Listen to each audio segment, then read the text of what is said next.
Entonces, hoy vamos a revisar el tema de antígeno y ya solo nos faltaría revisar el tema de anticuerpo en la siguiente clase para poder usar el libro que les había mandado, que no hemos usado en todo el semestre porque necesitábamos desarrollar primero varios temas para poder entender el libro.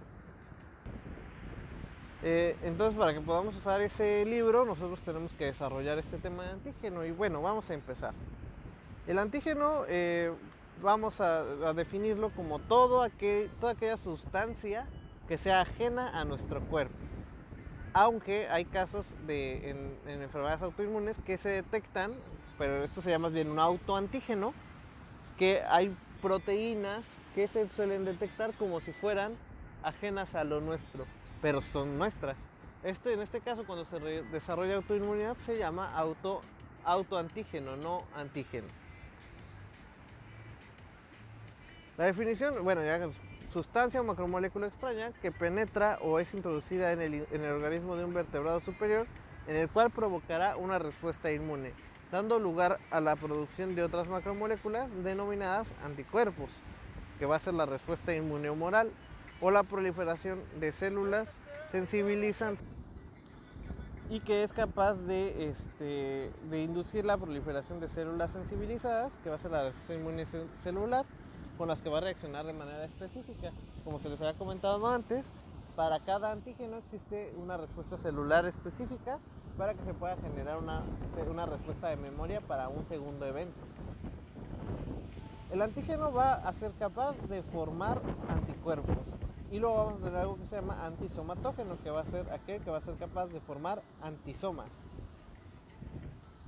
Esta más bien es la palabra, de hecho viene de antisomatógeno, pero es una contracción que nos deja como antígeno, que va a ser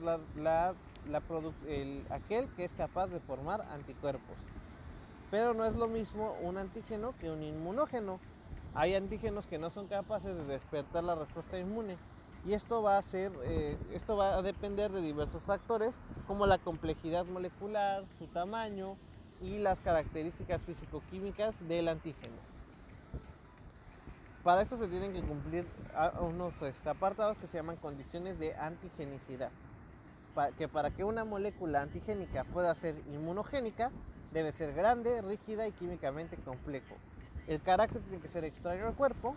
La complejidad se refiere a, por ejemplo, un carbohidrato es más difícil que despierte una respuesta inmune con respecto a una proteína, que es algo más grande, más complejo, que tiene más ramificaciones y que tiene varios lugares en los que se pueden formar los anticuerpos.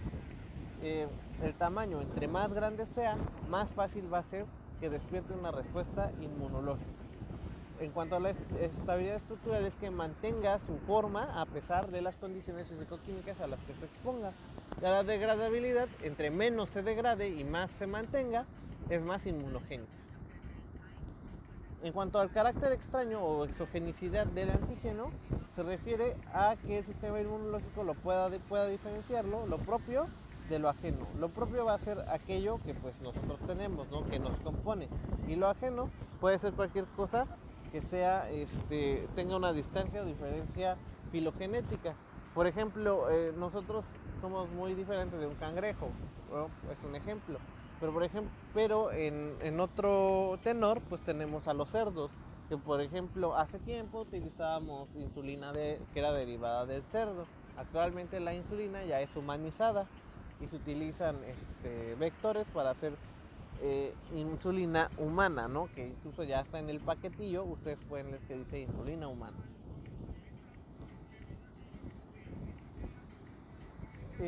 La complejidad química, como ya les había comentado, es entre más grande sea la molécula, más cargas tenga la molécula, más fácil va a ser que se despierte una respuesta inmunológica contra ellos.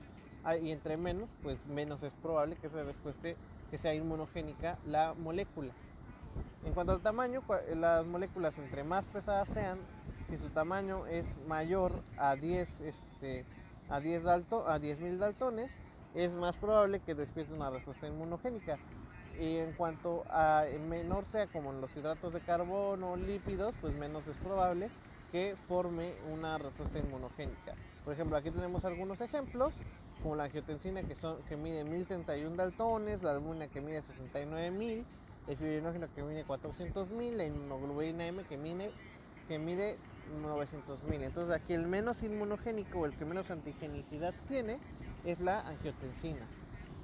En cuanto a la estabilidad estructural, se refiere a la rigidez o la capacidad que tenga de mantener su forma estable y que no sea flexible. Para que esto ¿esto qué quiere decir? Que por ejemplo nosotros vamos a tener una estructura que sea así. Es más fácil que se cree un anticuerpo contra estas formas, ¿no?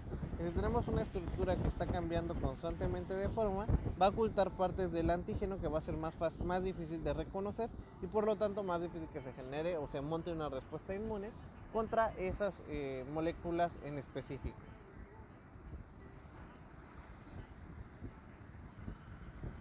Luego tenemos el otro componente que sería la degradabilidad, que esto va a ser con respecto a la composición química. Los que son más fáciles de degradar pues son los polisacáridos simples y los más difíciles van a ser las proteínas, los lípidos, porque requieren más energía para romper los enlaces. También existe una degradabilidad baja en aquellos polímeros que sean inorgánicos. Por ejemplo, las suturas que no son orgánicas suelen montar una respuesta inmunológica contra ellas. La clasificación según su origen o variedad de tipo. Existen los antígenos que son naturales o biológicos, esos los podemos dividir en microbianos y no microbianos. Los microbianos van a ser virus, bacterias, hongos y riquezas. Y los no microbianos van a ser parásitos, moléculas de superficie celular y autoantígenos.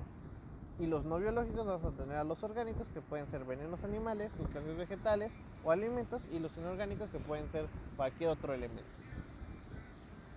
En cuanto a los artificiales, que son naturales modificados, podemos ver a los medicamentos, vacunas y sustancias químicas, que de hecho normalmente cuando se desarrollan respuestas inmunes o respuestas de alergias, es una respuesta de inmune ante algún medicamento que se va a encontrar de manera repetida. Pero generalmente a veces a los pacientes solo con cambiarles el medicamento, o sea la casa que se encarga de generar el medicamento, pueden que ya no encuentren estas respuestas alérgicas, porque a veces es más bien el vehículo que propiamente el medicamento. Y a los sintéticos, que son generados en laboratorio, pues también tenemos medicamentos, vacunas y sustancias químicas. Según su función, los vamos a tener en exógenos, de que son bacterias, protozoos, elementos, sustancias vegetales, venenos animales y alimentos, que van a despertar más una respuesta inmune humoral, es decir, producción de anticuerpos, y endógenos como virus, bacterias intracelulares, protozoos intracelulares, células tumorales y células trasplantadas. Estos, como les había dicho, van a necesitar de una célula sana, y estos van a tener una tendencia más hacia despertar una respuesta inmune celular que una producción de anticuerpos. En cuanto a los antígenos de superficie celular, tenemos a los antígenos, como ejemplo, los antígenos del grupo sanguíneo, que son sacáridos que se encuentran en la superficie, que van a tener reacción contra los anticuerpos de alguien más. Por eso, por ejemplo, ustedes no pueden recibir sangre de tipo B si son tipo A, porque van a tener una reacción inmune contra esa sangre. Solamente van a recibir sangre que tenga la misma superficie o las mismas proteínas de superficie, o en este caso sacáridos de superficie, que son reconocidos como propios. Luego tenemos los antígenos de complejo mayor histocompatibilidad, que ya lo hemos platicado mucho, que son células que todas las células nucleadas lo tienen. Y en estos principalmente se va a tener respuesta, por ejemplo, en los trasplantes. Cuando ustedes trasplantan médula o piel o algún injerto, si dista mucho de la composición genética entre un individuo receptor y el individuo donador, lo más probable es que se rechace. Por eso es que antes se hacen los estudios de este tipo de moléculas para saber si van a tener una buena aceptación. E incluso a veces, aunque esta aceptación a nivel de prueba sea buena, se puede tener rechazos, porque no es completamente igual.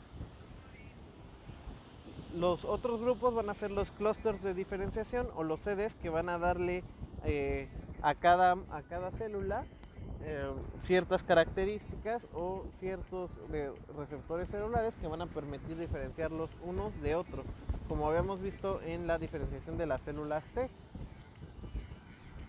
En cuanto al antígeno de grupos sanguíneos, son glucoproteínas o grupolipídos. Su localización se encuentra en la membrana celular de los eritrocitos, son solubles en suero y su expresión es hereditaria. Su función es el rechazo de injertos y las reacciones transfusionales. En cuanto a los antígenos de superficie celular, el antígeno de grupo sanguíneo, bovino, ovino, porcino, equino de acuerdo a las diferentes especies, hay diferentes tipos hay diferentes grupos sanguíneos que van a existir en la superficie celular de los eritrocitos. El complejo mayor de histocompatibilidad va a ser un receptor de membrana que tiene una región genómica que codifica para la mayoría de los antígenos de histocompatibilidad. Y este complejo mayor de histocompatibilidad son glucoproteínas receptoras que se encuentran en superficie y nos permite distinguir células propias y repetibles de cada individuo, por lo cual nos van a permitir o van a determinar el rechazo o la aceptación de células. Igual esto van a ser muy sensibles para la expresión de células tumorales. Ya les habéis comentado de este fenómeno de inmunovigilancia en el que normalmente las células del sistema inmune se encargan de estar revisando que no se estén generando células anómalas y les está induciendo constantemente una apoptosis. Entonces, para el complejo mayor de histocompatibilidad existen tres tipos, que va a ser el MHC1, que va a ser para antígenos endógenos, que va a ser que van a tener todas las células nucleadas, el MHC2, que va a ser para antígenos exógenos, que va a ser el que van a tener las células presentadoras de antígenos. Por ejemplo, cuando una célula fagocita una bacteria, a través de del procesamiento de estas bacterias, va a obtener solamente una parte y eso lo va a presentar a las células efectoras del sistema inmune, que serían los linfocitos T, a través de este complejo mayor de histocompatibilidad tipo 2. Y luego el tipo 3, que este va a ser un complejo que se va a encontrar soluble y que se encuentra en el sistema del complemento.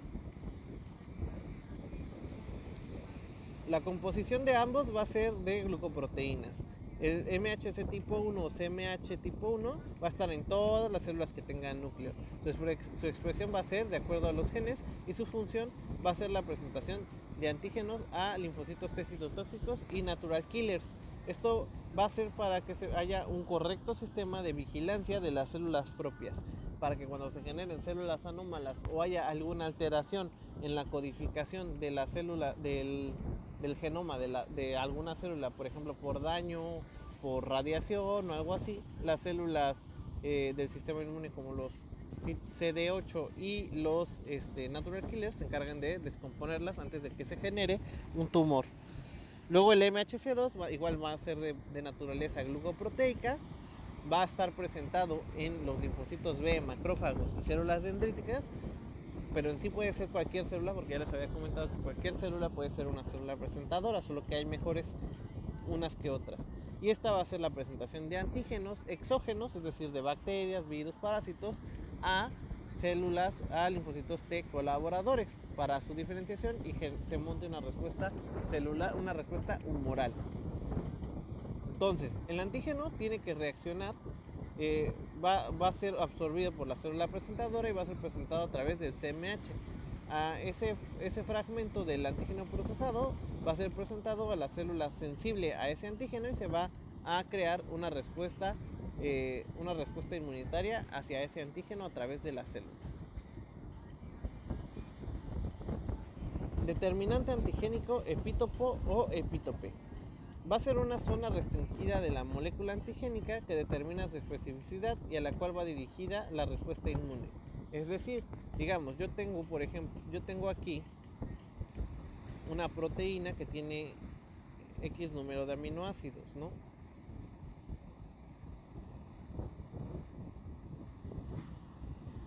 Y es una proteína de una bacteria, digamos, una proteína de membrana.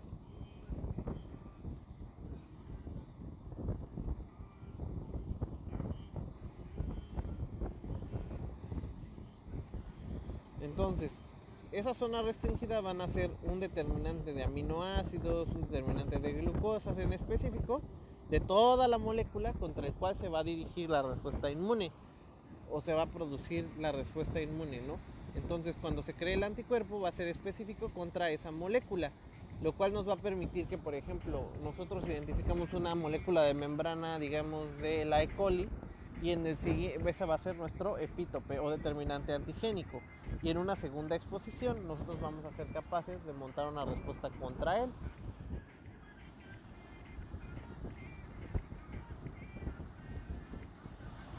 Para esto nosotros, algo que es muy importante es la carga, el número de determinantes que se encuentran presentes y ocultos, y todos aquellos que son expuestos. Entonces, nosotros, pues eso es lo que les comentaba también en clases anteriores, que una sola bacteria es capaz de tener varios epítopos contra los que se van a generar anticuerpos. Pero esto también va a depender de la rigidez, la composición química y la complejidad de la molécula. Entre menos sea, menos va a ser capaz de despertar una respuesta inmune. Entonces se toman varios prospectos y son presentados por diversas células presentadoras, y en cuanto se presente va a ser capaz de que se monte o no una respuesta inmunológica contra esa molécula en específico. La clasificación de estos epítopos va a ser de acuerdo a su localización, expuestos o ocultos.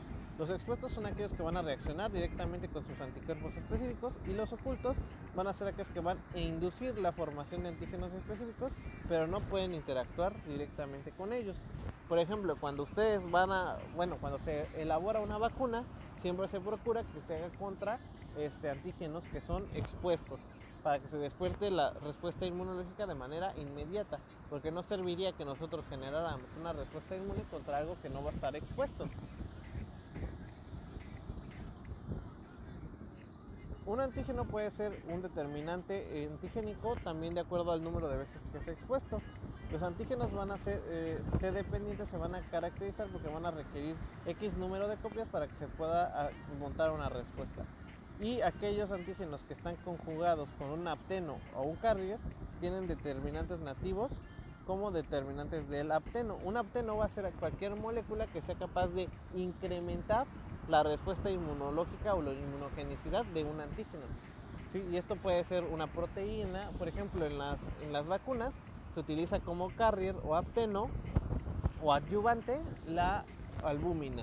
Por eso es que tienen albúmina, porque esta proteína facilita que se transporte esta molécula que nosotros queremos presentar para que se monte una respuesta inmunológica. Los determinantes antigénicos de esta proteína que contiene hierro están usualmente limitados a las porciones que se muestran en negro, es decir, solo se van a poder montar respuestas contra esas zonas que se encuentran en negro. Pero tiene que ser zonas también que se encuentran expuestas. Por ejemplo, aquí no nos servirían aquellas que se encuentran por ejemplo, esta que se encuentra acá. Las que serían mejores para desarrollar una respuesta inmunológica sería esta o esta que nosotros tenemos acá, ¿sí? ¿Por qué? Porque va a permitir que cuando los anticuerpos ya estén generados, se monte una respuesta inmunológica específica contra eso que se encuentra expuesto. Aquí nosotros tenemos 3 ejemplos en el que se unen los antígenos que se encuentran ocultos con anticuerpos, pero no se unen de manera completa. En este otro que tenemos un antígeno grande, tiene 10 epítopos, es decir, 10 zonas que son expuestas contra las que se pueden pegar los anticuerpos. Un apteno, pues ya les había dicho que va a ser una molécula que va a ser capaz de cargar y aumentar la facilidad con la que se va a desencadenar una respuesta inmune. Pero el propio apteno no tiene que ser, o sea, solito el apteno, si yo lo administro, no tiene que causar esta respuesta inmunológica. Los ejemplos de apteno, pues aquí vienen, ¿no? Que es la hiedra, el colágeno de la piel, que pueden causar reacciones de hipersensibilidad. La albúmina, las sales de aluminio, todas esas son carriers. La reacción cruzada, esto va a ser cuando se crea una respuesta contra un antígeno que puede ser muy parecido a una molécula nuestra, y ahí se puede generar un autoanticuerpo. Por ejemplo, una enfermedad que nosotros podemos ver que se comporta de esa manera es el Guillain-Barré, que es una enfermedad que se desarrolla una autoinmunidad por una reacción autoanticuerpo por reacción cruzada. Es decir, creamos un anticuerpo contra un virus o bacteria y se generan anticuerpos que son que van a reconocer partes de esfingolípidos que se encuentran alrededor de las membranas, y esto va a causar una desmielinización. Luego vamos a tener los determinantes antigénicos, que nos van a poder diferenciar una bacteria de otra. Estos van a hacer que, por ejemplo, hay bacterias que filogenéticamente se pueden parecer, pero van a tener una molécula que las van a hacer diferentes entre ellas. Y nos van a permitir montar una respuesta inmunogénica específica contra cada uno de ellos. Luego también tenemos a los adyuvantes, que son sustancias orgánicas o inorgánicas que se agregan a la producción de vacunas a fin de provocar un secuestro antigénico y producir una respuesta inflamatoria local. Y estos se van a clasificar de acuerdo a su capacidad de generar una inmunoreacción en antigénicos y no antigénicos. Los antigénicos van a ser bacilos ácido alcohol resistentes y fracciones bacterianas. Los no antigénicos van a ser sales de aluminio, aceites minerales y agentes tensoactivos. Según su composición química se pueden también diferenciar en orgánicos e inorgánicos. Los orgánicos van a ser emulsiones agua-aceites, saponinas, y los inorgánicos van a ser sales de aluminio. Actualmente ya casi solo se usan sales de aluminio y proteínas como albúmina.